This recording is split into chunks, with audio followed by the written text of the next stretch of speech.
What have I learned from decades of pain and dystonia? As I reflect on my 23 years living with dystonia and pain and other symptoms that changed my life in many ways, I want to share some of the things I have learned. I wish I didn't have to go through any of it, but I can't change what was or is. I can only change who I am now and the way I relate to tough times. This allows me to see that while there is suffering, there can still be much learning through these challenges. I want to share some of those things with you and encourage you to look for the silver linings in your life. Patience. I often say that it takes a lot of patience to be a patient. How true this is. Heck, it takes a lot of patience just to be human, if we are being completely honest. Having lived over 20 years with pain from dystonia, I have been forced to become a more patient person. It was not something I was very good at before, and I am still very much a work in progress. We have to learn patience with our bodies, patience with our emotions, patience with doctors and nurses and other medical professionals, as well as having patience for the many appointments, often having to wait months to be seen by specialists. We also need to learn patience with other people who might not understand what we are going through and the changes to our lives and the choices we have to make because of our health condition. If you can, look at all of these examples as good things. Patience is a very healthy thing to learn. It helps us to be more at ease and more in the moment, which is vital for anyone regardless of their health status. Life is so unpredictable that we must learn patience to handle tough times that we didn't expect to come our way. Perseverance.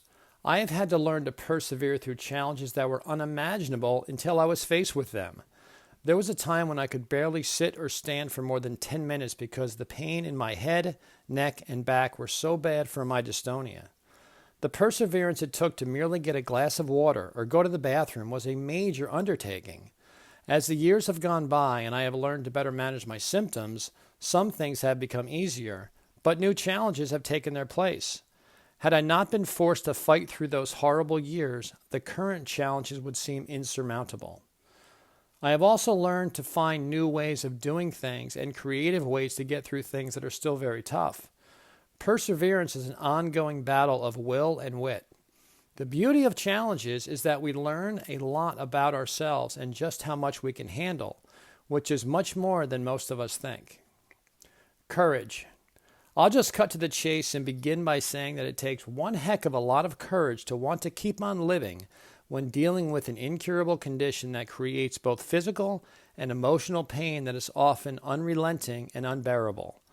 For many of us, the simplest of activities have become major chores, and this can be cause for an identity crisis and feeling shameful. Also, if you happen to have a health condition where your symptoms are visible, it takes a lot of courage to go out in public and be around others who might stare and in some cases judge us. Not only judge our appearance, but judge the decisions we have to make to live as comfortably as possible, which very well might be different from the life we once had. Sometimes this means we have to break away from certain people or not involve ourselves with different activities that we were once able to do. This is a very hard pill for us to swallow, and it's a tough one for our loved ones to understand as well. But for those who don't understand how we feel, imagine how difficult it would be for you if you were not able to enjoy all the things that you do now while watching others do them with ease. It is devastating for us. But despite this challenge, we often muster up the courage to push through the pain and still do a lot anyway. Sometimes we push so hard that it makes us worse. This is because we wish for nothing more than to try and live a normal life. Compassion. I can say with confidence that I have always been a compassionate person. However, I have become more compassionate after living with these various health conditions for so long. I have met so many people with the same health condition I have, which is called dystonia, a neurological movement disorder, as well as many other health conditions. It's amazing how humbling it is to see how people live their lives in such amazing ways while dealing with incredible challenges. I admire these people with passionate compassion and inspiration. There was a time when I used to judge people that would complain about various aches and pains that paled in comparison to what I was going through. I realized how unfair this was and no longer look at it this way. We only know what we know based on our experiences, so what somebody else is going through might be the worst thing possible for them, even if it doesn't seem like much to you. If anything impacts someone's life in such a way that it steers them off course, I believe we are all on an even playing field. The more we compare ourselves to others or judge others for things that we might think are not a big deal compared to us, the less compassionate and empathetic we are being. When we do this, the more we become the judgmental person that others have been to us. Please think about this one very carefully. No one has things better or worse. We all have different things and experience and perceive those things differently. Humility. I don't know if things prior to 2001 when I developed dystonia prepared me for the devastating life change that came when dystonia hit my life, but I can say that I have become quite humble to the power of the body and mind and how it can work in our favor or work against us. There was a time in my life when I could pretty much do anything at all physically without too much difficulty. When that changed, a very humble person emerged who began to appreciate things so much more than ever before. I used to be able to run for miles and miles and play any sport under the sun. Now I am grateful when I can take a walk around my neighborhood, as well as other things that are far less demanding than what I used to be able to do. Gratitude. Where do I begin with this one?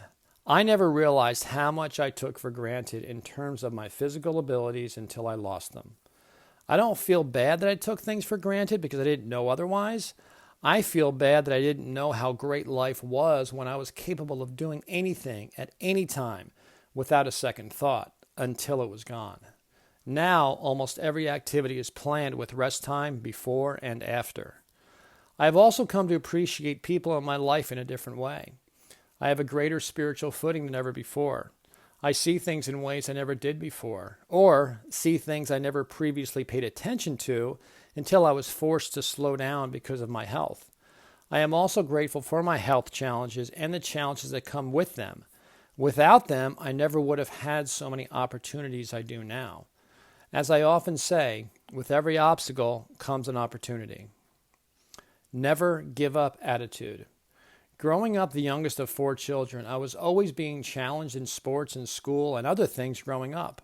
I'm really grateful to have had those challenges because they taught me how to battle and never give up, especially in sports against bigger and better opponents. In all things, I am someone who strives to be better than I was. When any challenge came my way, I always tried to find a way through.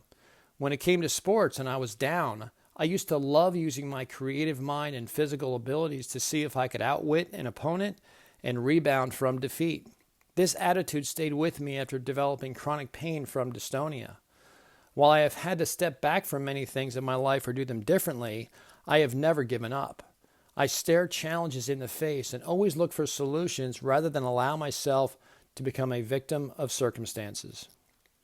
I hope some of this information was helpful. I also hope that no matter what challenges you are going through in your life, and I know some people are going through things far, far worse than I could even imagine, that you are able to find some of the blessings in disguise.